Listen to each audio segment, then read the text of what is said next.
ultimate showdown of ultimate destiny. Goodbyes, bad guys, and explosions. As far as the eye can see, and only one will survive. I wonder who it will be. This is the ultimate showdown of ultimate destiny.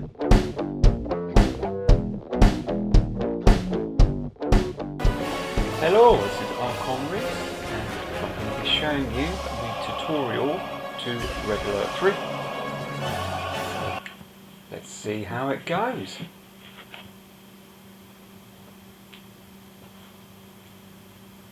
It's the first time I've done this, so I'm not sure what to expect. Oi! Welcome to Command & Conquer Red Alert 3. I'm an allied Guardian tank, and these prats and I are here to tell you about how we think you should be doing your job. Sir. Yes, we have temporarily called a truce to make sure you do not send us to our death needlessly. To begin with, we will tell you how to move your viewpoint around the battlefield, and how to command your units, including the best ones, such as me, the Soviet hammer tank. Just look at this body compared with the teeny little Japanese tank to my left. Shut up! Ow! Please excuse him, sir. Let us begin. Oh, blimey. Right, okay. To move your camera around the battlefield, just move your left stick around. Try moving your camera now. Easy enough. Now, to rotate the camera, move the right stick, left or right. Try rotating your camera now. To zoom the camera in and out, simply move the right stick up or down. Try zooming your camera now. As you go about fussing with the camera, sir, remember you can always press the R3 button to reset the viewing angle. My goodness, Commander. You have completed your first objective. Right proper you have. Objectives, as you might have surmised, are special goals you need to accomplish in order to progress through the campaigns. In general, objectives will be labeled using special markers out on the battlefield. Follow the on-screen indicators to get to them. If at any time you're not sure what the blazes you're supposed to be doing, hit the Start button to pay a visit to the mission menu. It'll list all your current objectives. Good. Now that you have an idea for how to move around the battlefield, let's move on to controlling your units. Here come some of our hated enemies now. Right. To select a unit, just move your cursor over it and press the X button. Try selecting one of these allied peacekeepers. Right here. Nice! He's definitely one of ours, sir. You may also press and hold the X button for an expanded selection cursor. Any units you sweep with the cursor will be selected. And if you want more units added to your selection, hold down the L1 button while selecting. Okay, now that we've reminded you how to select units, you'll need to move them around the battlefield. Standing by. Ow! I was getting to that. To move your units whilst having them selected, press the X button with your cursor over the desired destination. Try moving your units to the designated area up ahead. Now, as you would have seen, I have been playing the campaign, so I should have done this first, really. But I'm never a fan of tutorials, to be honest, but this gets you a trophy, so I thought I'd do it. See? They obey you without question. Notice, Commander, how the darkened area of the battlefield revealed itself as your forces drew near. This darkened area is the fog of war and represents parts of the battlefield that may be hiding enemy troop movements. Be careful when venturing into unseen areas, and use your scouts to survey the terrain before committing your forces. Now, up ahead are some dummy targets that you are going to destroy. They resemble real-life Soviet conscripts, but I assure you they are merely robots we created for this exercise. See how foolishly they behave? They seem so real. Observe that you can distinguish your forces from the robots based on the colored blips in the radar in the upper right corner of your battlefield control display. The color of the blips refers to the color of the different sides involved in a battle. If you encounter different colored blips as you clear the fog of war, those are likely enemy forces, so be prepared. If you need to take a closer look at your radar, you can always use radar mode. To activate radar mode, pull and hold the L2 button. Try this now. Hi, that is it. In radar mode, you may navigate the battlefield much more quickly using the left stick. You may also use the right stick to move your cursor independently of your view. This allows you to quickly order your forces anywhere on the map. Right. So, to issue an attack order to your units whilst having them selected, put your cursor over a target and press the X button. Notice that as you move your cursor over those dummies, it changes to an attack cursor. Destroy all the target dummies in the area. Cleared for engagement. Waste them. He's going down. So long, you stupid robots. Bloody robots! Now, in addition to issuing attack commands on specific targets, you can have your units move and attack any enemies along the way. To issue an attack move command while having your unit selected, just double tap the X button on any open terrain. You can also use an assault move command by double tapping and holding the X button with forces selected. Then use the wider reticle to paint enemy targets. Once you've painted some targets, release the X button, and your forces will automatically attack those targets to the best of their ability. Now look there.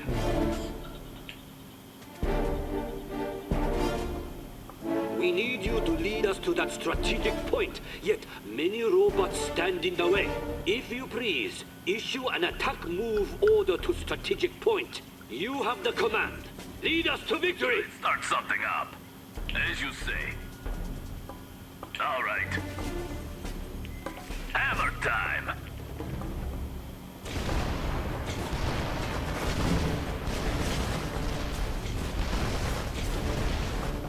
Didn't realise it was them as well. What can we do for you, sir? Oh, Hey, come on! Come on. Crush him. good. Oh. Never as good as Max.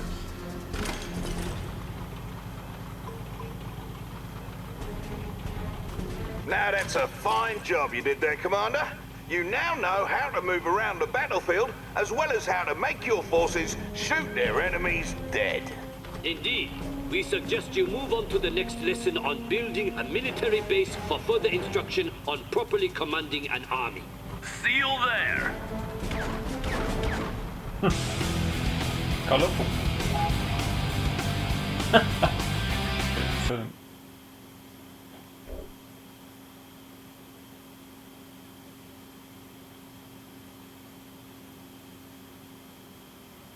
Well, that was a good intro to the basics. Let's see about establishing a base.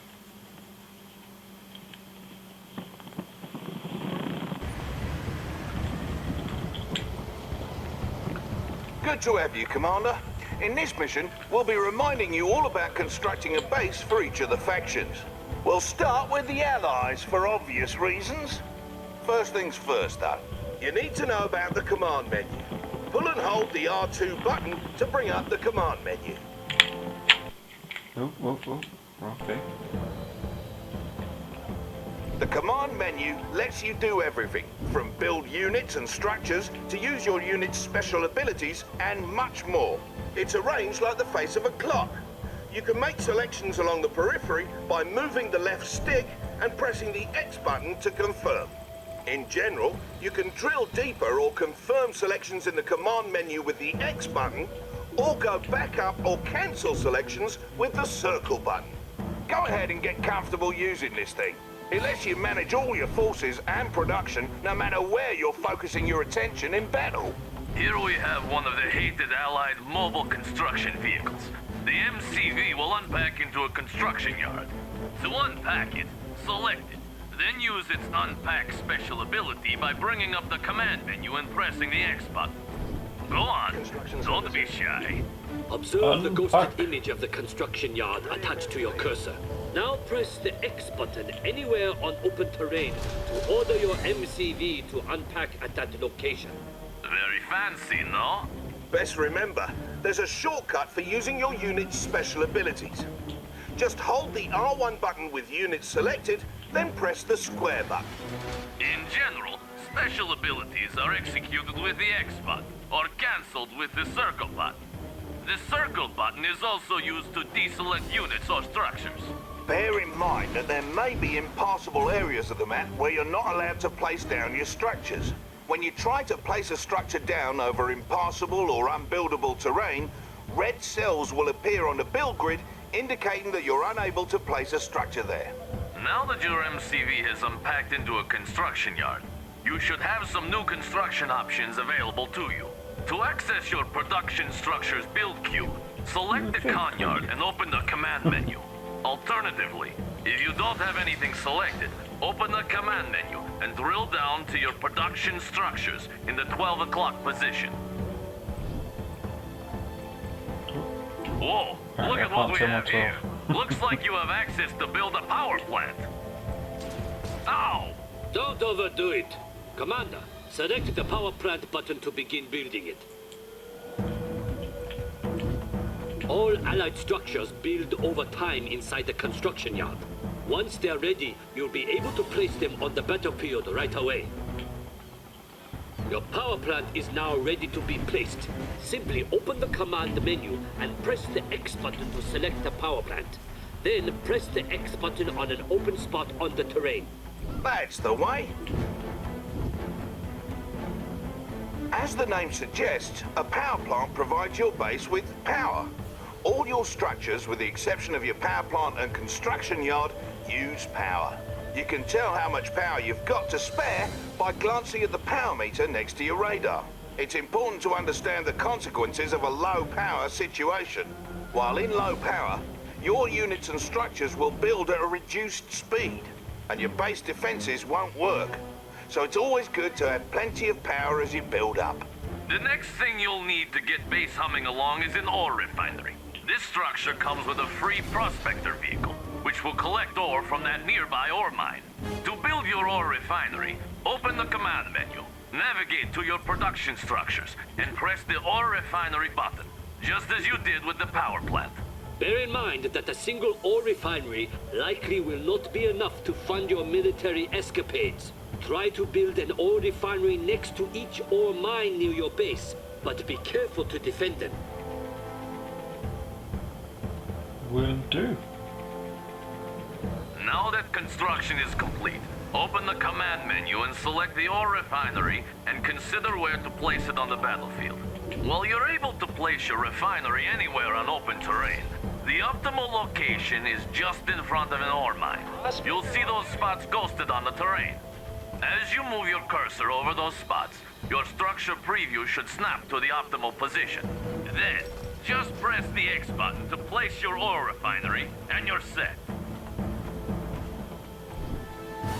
Aye, properly executed. When you place your ore refinery, you get a prospector as part of the deal, and he'll go about collecting ore for you automatically. Pro tip, friend.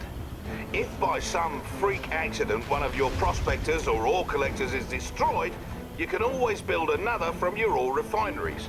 Just select the ore refinery and you'll see it can build another resource vehicle as its special ability. As long as your ore refinery is close to a mine, you only need one vehicle gathering from it. So don't waste credits making more of those little tykes than you need. I always wonder, though, how come the mightiest nations in the world need to collect ore while killing each other? I mean, what is even in that stuff? Ow! Don't ask ridiculous questions.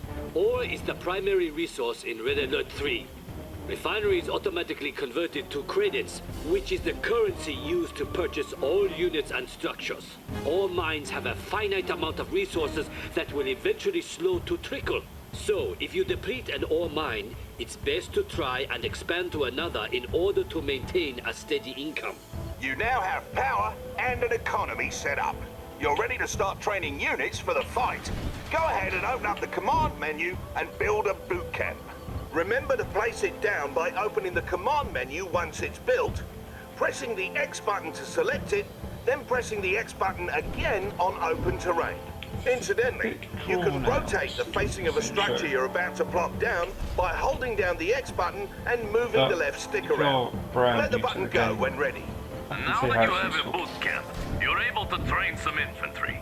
To do this, You may select either your boot camp and open the command menu, or navigate to your infantry queues in the 2 o'clock position in the command menu. This will bring up the available units you're able to train. Let's train some so-called peacekeepers. Select the peacekeeper button to start training one. You may queue up multiple peacekeepers by continuing to select on his portrait. You can also halt the production of units or structures by pressing the circle button while you have them highlighted in the command menu. Pressing the circle button a second time will cancel production and refund any credits that were spent. Pressing the X button on a pause production process will resume production. You can set a different rally point for them by selecting the structure, moving your cursor to the desired location, and pressing the X button. All 3 factions produce units in the same way, from the respective queues in the command menu. By the by, many of your structures aren't restricted to being built on land. You can set them up on water as well. If you build another power plant, try placing it out in the drink. It doesn't cost you any extra, and most ground units won't be able to get to it that way. Observe, however, that allied structures may only be built in the radius surrounding the construction yard.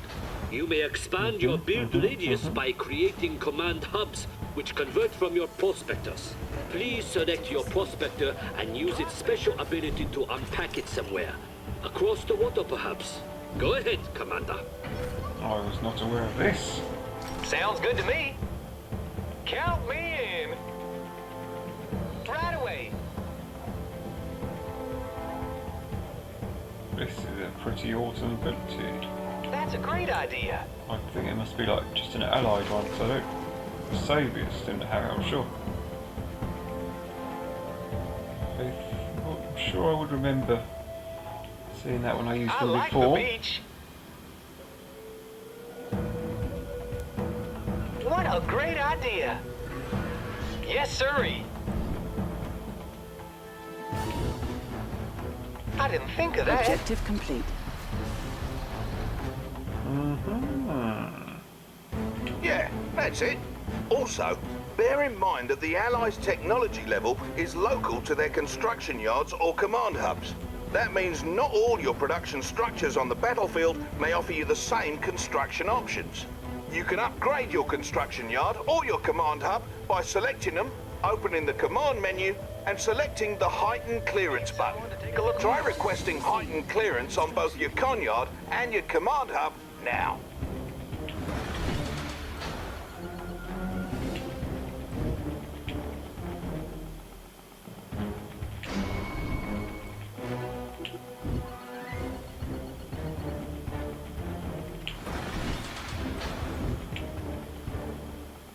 That's it. Now the other.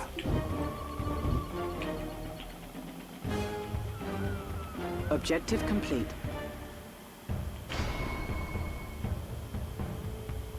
There it is. Heightened clearance costs you, and there's an even higher clearance level available after that. You need to decide when and where to request better tech when commanding the Allies, else things may turn rotten.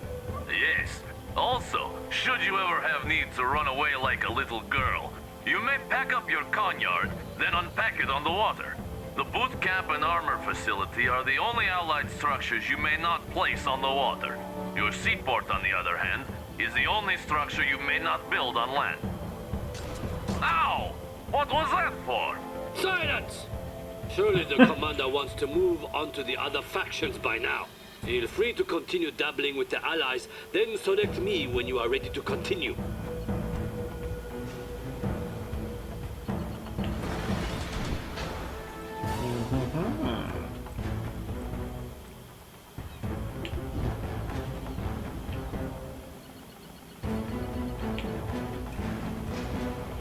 What's the situation?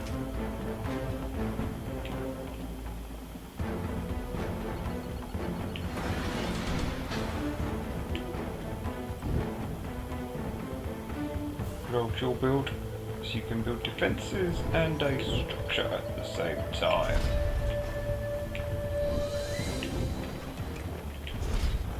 Like so.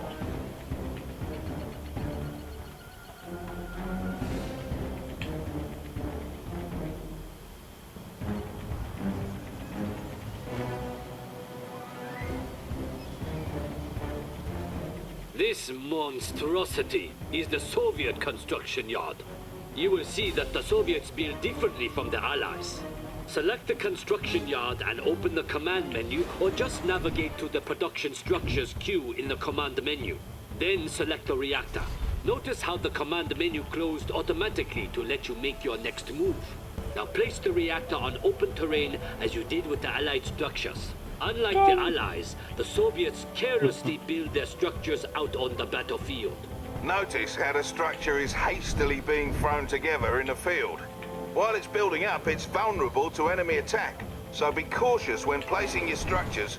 All Soviet structures build up in this way. Just like the Allies, however, you can pause and cancel a structure's build-up by navigating to that structure in the command menu and using the circle button. And of course, your Soviet structures may be placed at sea, with the exceptions of the barracks and war factory. Oi, aren't you forgetting something? Yet. At least, not anymore. Commander, one truly unique Soviet structure you should be aware of is the Crusher Crane. Try building one now from your production structures queue. Crusher cranes work much like construction yards. So now, you can build 2 structures at once from your 2 separate build queues. What's more, your crane's repair drones will automatically repair nearby vehicles. Or you can order these vehicles into its grinders to crush them for a quick refund. To access your newly added build queues, open the command menu with the Crusher Crane selected. When you have multiple queues of a type available, you can cycle through them in the command menu by pressing the X button. You can build multiple production structures to gain more build queues, allowing you to build more stuff at once. Of course, you'll need plenty of income to support this. Now, please feel free to continue exploring the richness of the Soviet build system. When you're done, please select the tsunami tank to proceed. Building. Objective complete. Building. See? So you can build 2 defenses at once. Woo! Building. And a building. Luxor.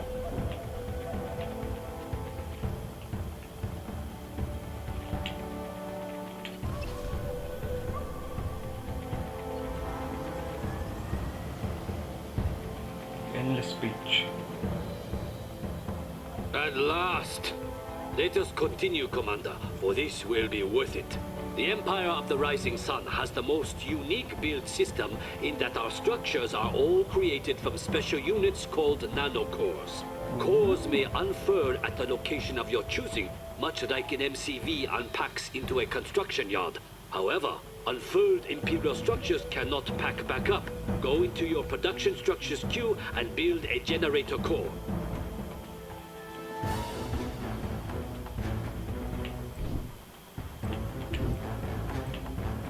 The generator core will be yours to control as soon as it emerges from your construction yard.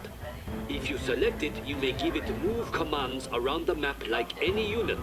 To unfurl it into an instant generator while having it selected, use its unfurled special ability, much like you did with the MCV earlier in this lesson. You should now have a ghosted image of the instant generator attached to your cursor. Select a spot on open terrain to make your generator core unfurl at that location. All nanocore are amphibious, so they can cross land as well as water. This means the Empire of the Rising Sun can spread its borders far and wide. The Imperial Docks is the only structure that cannot unfurl on land, while the Mecha Bay and Instant Dojo cannot unfurl at sea. One last thing about Imperial production structures. They must be upgraded individually to unlock new construction options. You'll find these upgrades in their build queues. Now, Commander, do you see how superior our production capability is compared with that of my barbaric friends here? I still think ours Pros is and cons better. for all of you. Pros and cons. Ow! Ow! Keep fussing with the Imperial build system if you want. And when you're all set, select me and we'll wrap up. Building. Dojo core ready. Transporting. Unpack location set. Building. Refinery core ready. Construction complete. New construction options. Ooh, so we can upgrade that. Refinery core. Unpack rotation set.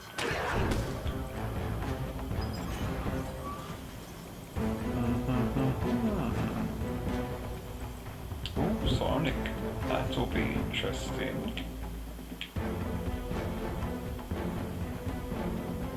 Well, See them in action. that concludes the lesson on base building. Don't worry, the other ones will be shorter. Mostly. Let's shove off, lads. Commander, see you then.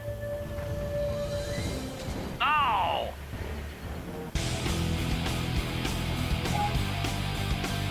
Yeah! 4 stars. Whoop whoop.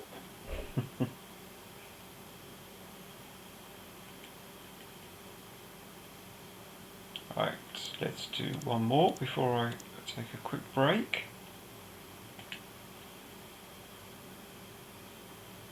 That's all bears. Always amuses me.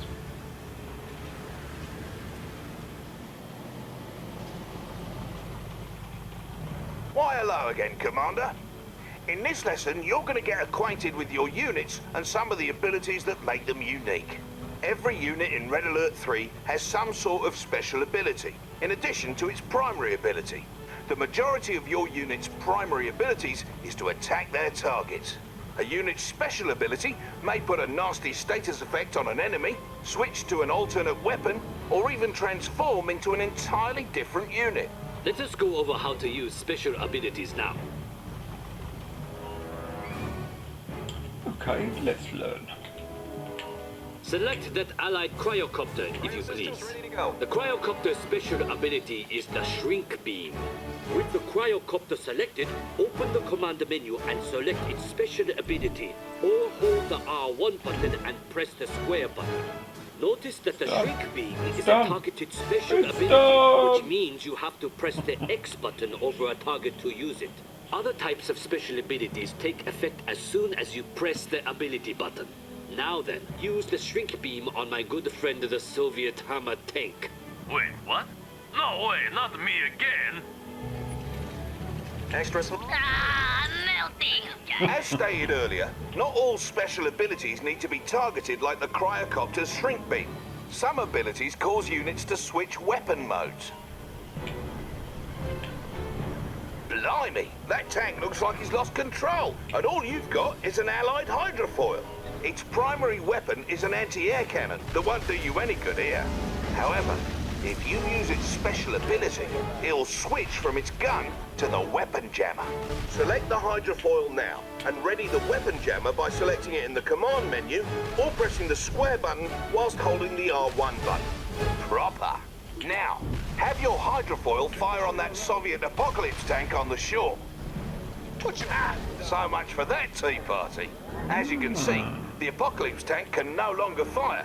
Not so scary now, is he? So remember, even the toughest enemy units may be vulnerable to your lesser units' special abilities. Learn them all, and never give up.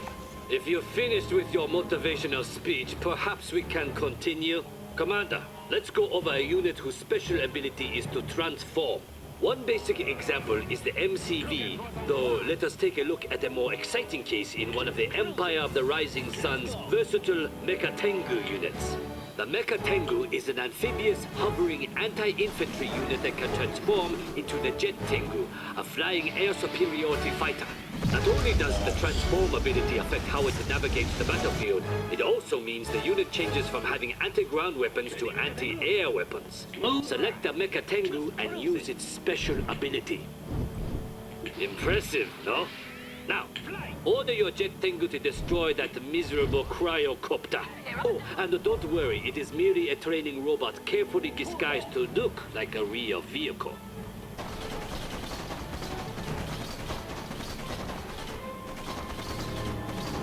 Not very damaging, but yeah. No little robots are going armada to get then, past they'd be you, pretty Commander. You should know there are some units at your disposal whose primary ability either isn't a weapon at all, or will change depending on what you tell it to attack. For example, Each faction has its own type of engineer unit, like this swarthy fellow over here. Engineers are special units that can capture any enemy structure or neutral tech structure.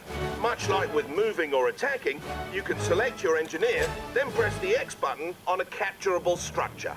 That'll make him go after it. Look, there seems to be an oil derrick you can capture out in the water. Oil derricks are neutral tech structures that provide additional income. Go get it. Do you like the old bunker they can build for people? Off he goes. Note that engineers are amphibious, so they automatically switch to a keen aquatic form when they get to water. Not all units are amphibious, of course. Notice you can issue capture commands into the fog of war, assuming the structure is still there when you get to it. Hey, where did that engineer go anyway? Ow! He went into the structure, you He deserved fool, that. and there he Yes, shall he did. remain forever. For that is the way of the engineer. You may have noticed that when you highlighted that enemy structure with your engineer selected, your cursor changed to a garrison cursor. That garrison cursor indicates a structure you can enter. Your basic infantry can't garrison enemy structures or neutral tech structures like the engineer can, but they can garrison civilian structures such as hotels and houses.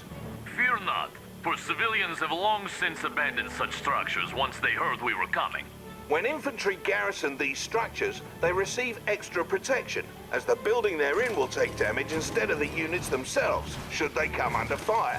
Garrisoning your units into civilian structures Do not is a run, good you tactic, dogs. both Turn from an and fight. offensive and a defensive perspective. It helps to secure locations, force enemies to take an alternate path, or give your units more cover near to your base should the enemy send a force to destroy you. Now garrison that nearby structure by issuing a move order onto it whilst having some peacekeepers selected. Securing building. Tactical unit. Good. They're in. And here comes trouble. Peacekeepers look pretty As you can solid. see, those enemy training robots Shotguns fired upon the seem to do a structure lot of damage. rather than directly at your peacekeepers. Watch out though, because each faction has ways of clearing out garrison structures. The Allies and Empire can try rushing their peacekeepers or Imperial warriors into a garrison structure, while the Soviet conscripts can use their Molotov cocktails. Of course, you could just blow the structures up if you cannot be bothered by such details. Now, let's say you need to get your peacekeepers out of the structure. Just select the structure and use the evacuate command. Just like using a special ability on a unit. Do this now.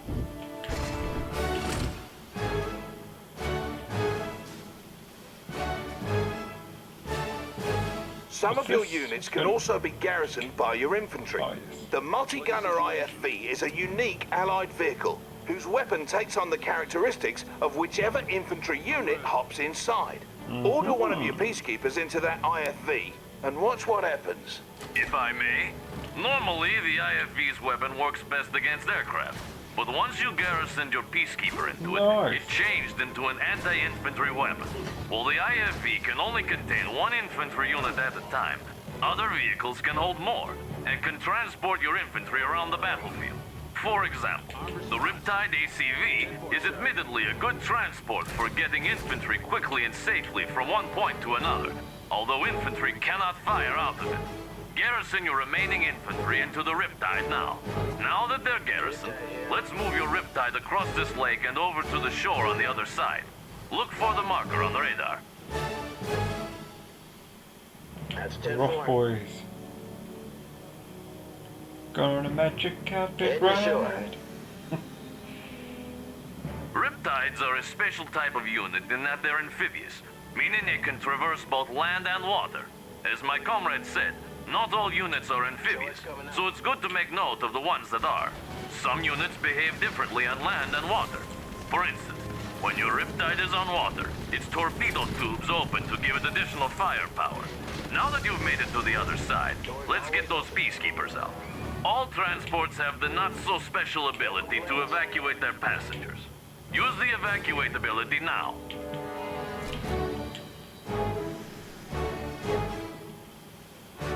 This is my playground. Where are you going? Finally, let us discuss contextual attacks. A contextual attack is what you get when your cursor changes to something other than a normal attack cursor.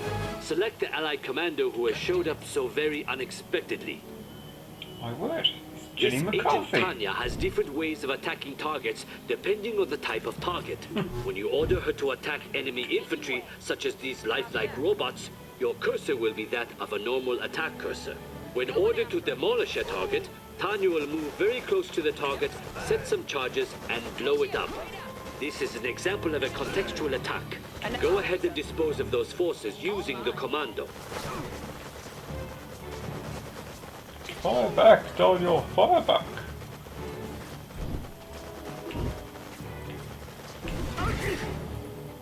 I'm there.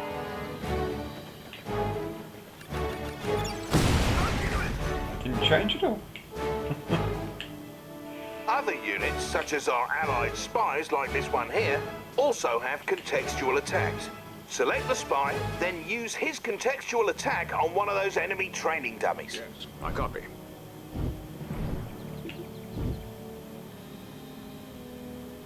On it like a bonnet. Now who's the dummy, am I right? As you can see, the spy's primary ability is to disguise himself as the enemy. Alternatively, if you highlight an enemy structure, you can try to infiltrate it to disrupt the enemy's base. Infiltration has different effects depending on which type of structure is infiltrated. Experiment with all the possibilities. Incidentally, the Empire of the Rising Sun Shinobi unit may also infiltrate structures. Only the tactless Soviets lack an infiltrator. Oh! But why? Come on, lads, we have to get through this. Commander, that's the end of this lesson. See you in the next one. Woo!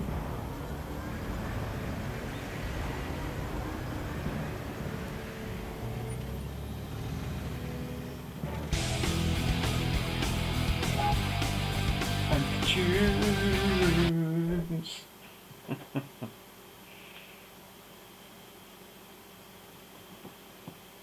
Right, just going to take a little break there quickly. Then I'll be back for those last three. Now, as you would have seen, I have been playing the campaign, so I should have done this first, really. But I'm never a fan of tutorials, to be honest, but this gets you a trophy, so I thought I'd do it. See? They obey you without question. Notice, Commander, how the darkened area of the battlefield revealed itself as your forces drew near. This darkened area is the fog of war and represents parts of the battlefield that may be hiding enemy troop movements. Be careful when venturing into unseen areas, and use your scouts to survey the terrain before committing your forces. Now, up ahead are some dummy targets that you are going to destroy. They resemble real-life Soviet conscripts, but I assure you they are merely robots we created for this exercise. See how foolishly they behave? They seem so real. Observe that you can distinguish your forces from the robots based on the colored blips in the radar in the upper right corner of your battlefield control display. The color of the blips refers to the color of the different sides involved in a battle. If you encounter different colored blips as you clear the fog of war, those are screen indicators to get to them. If at any time you're not sure what the blazes you're supposed to be doing, hit the start button to pay a visit to the mission menu. It'll list all your current objectives. Good. Now that you have an idea for how to move around the battlefield, let's move on to controlling your units. Here come some of our hated enemies now. Right. To select a unit, just move your cursor over it and press the X button. Try selecting one of these allied peacekeepers. Right here. Nice. He's definitely one of ours, sir. You may also press and hold the X button for an expanded selection cursor. Any units you sweep with the cursor will be selected. And if you want more units added to your selection, hold down the L1 button while selecting. Okay, now that we've reminded you how to select units, you'll need to move them around the battlefield. Standing by. Ow! I was getting to that. To move your units whilst having them selected, press the X button with your cursor over the desired destination. Try moving your units to the designated area of likely enemy forces, so be prepared. If you need to take a closer look at your radar, you can always use radar mode. To activate radar mode, pull and hold the L2 button. Try this now. Hi, that is it. In radar mode, you may navigate the battlefield much more quickly using the left stick. You may also use the right stick to move your cursor independently of your view. This allows you to quickly order your forces anywhere on the map. Right. So, to issue an attack order to your units whilst having them selected, put your cursor over a target and press the X button. Notice that as you move your cursor over those dummies, it changes to an attack cursor. Destroy all the target dummies in the area. Cleared for engagement. Waste them. He's going down. So long, you stupid robots. Bloody robots! Now, in addition to issuing attack commands on specific targets, you can have your units move and attack any enemies along the way. To issue an attack move command while having your unit selected, just The ultimate showdown, ultimate destiny, good guys, bad guys, and explosions. As far as the eye can see, and only one will survive. I wonder who it will be. This is the ultimate showdown of ultimate destiny.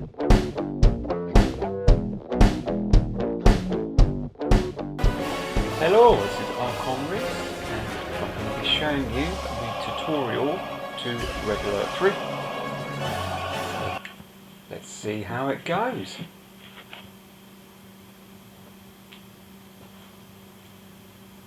It's the first time I've done this, so I'm not sure what to expect.